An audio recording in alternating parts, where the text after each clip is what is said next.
Akhensa ku va mpfuleli channel ya Matimba Emmanuel Maleki YouTube channel. Kombe mi subscribe ku channel yi kota ku kula ku fana na ti-channel letin'wana. Ni la ku vulavula hi mhaka yin'wanyana leyiwani. Ni ta vulavula leswi ni siya ni vulavula leswi ni siya ni vulavula leswi ni siya. Mi nge ni rhanga hi leyiwani.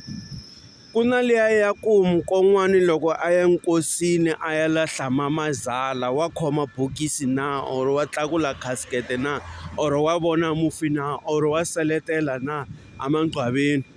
Ni tshama ni endla content hi yona mhaka leyi mi ya le hansi mi ta yi kuma. Mhaka liya vanhu va ka hina i xiyila n'wina mi nga dyondza hambi mi swi vitana abonism ya kona. I xiyila xin'wana xikulukumba ngopfu a wu fanelangi ku tlakula casket ya mamazala or box ra mamazala or ku vona mamazala loko a tlele vurhongo lebyikulu endzeni ka casket. Loko ku fikiwa le masirheni i yimela le kule le ma ni twisisa a wu seleteli no seletela ivi ni hindza ke ku na leswiya swa ku va ku koka rhanga na n'wana. Xana n'wana luya loko ni koke rhanga na vana or ni koke rhanga na n'wana loko ka hina ku ri na mphahlo loko ka Maluleke ku ri na mphahlo ka Chabalala ku ri na mphahlo ka Chauke ku ri na mphahlo ka Hlungwane ku ri na mphahlo. Xana rhanga leriya ra tshama gandelweni loko ku ri ku phahliweni na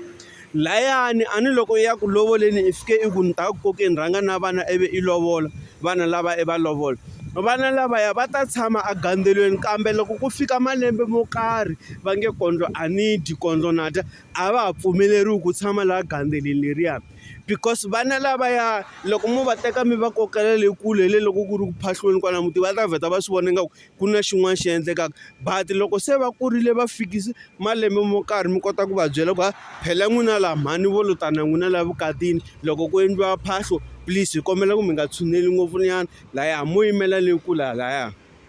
ma ni twisisa. Naswona leswiya yini i swiyila a hi swiyila swi ya hi miti swi ya hi mikwembu ya muti walowo hi ku mikwembu yin'wana a yi lavi ku hlanganisiwa na yin'wana. Mi kuma ku vana lava le va sukaka kona ka mikwembu ya ka vona a va swi lavi ku va va tshama magandelweni ma van'wanyana ma ni twisisa. Na hindza kwalano ku na mhaka liya ya ku loko papazala va hundza emisaveni makoti wa nghena masirheni na a ya veka papazala na hi Xitsonga swa yila. Makoti a nga fanelangi ku ya emasirheni a fika a yimbelela kumbe a yima laha a tshama hansi ka xitendana ku fana na van'wanyana. Makoti i sala kaya a sala a lunghisa laya na laya loko va ku xota yini a va kha va komba makoti a nga yi masirheni a ya lahla papazala hi Xitsonga swa yila na hi tinxaka letin'wana swa yila i xiyila mi ni twisisa kahle kwalano.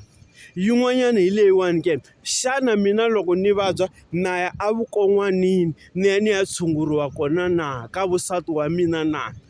kumbe manasati i n'anga kumbe papasati i n'anga or papasati i mfundhisi or manasati i mfundhisi hi va lava pfunaka. Xana na ya kona ke ni ya kombela ku pfuniwa or ni kombela ku endla ku tlhaveriwa kumbe ni endliwa a swi pfumeleriwi because yini laya i mikwembu yin'wanyana ma ni twisisa because loko i ze va n'anga i va i ri na swikwembu swa ka n'wina na swa ka vokokwani. Se mina laya ni mukon'wana a ni fanelangi ku ya laya ni ya tshunguriwa kona ni fanele ni kuma ku ndhawu yin'wanyana loko ku ri ke ni mamazala na papazala va tiva ndhawu yin'wana va tshungulaka vanhu vuvabyi le va ta ni teka va ni heleketa kona mina a ni fanelangi ni endleli ni tshunguriwa hi vona. Ivi ni hindza kwalano ke xana swi na nkoka ku va munhu a teka mali leyi a tirhaka a yi phahlela a yi chelela fole ke loko a ha ku sungula ku tirha. Yes swi na nkoka swilo leswi swi na nkoka yini mikwembu ya ka n'wina va ta kota ku ku sirhelela aka timali letiya loko va lava ta va lava ku ta ku tekela timali ta wena ku swa timali swa wena swi nga va kota ku ku sirhelela va hlongola va lala.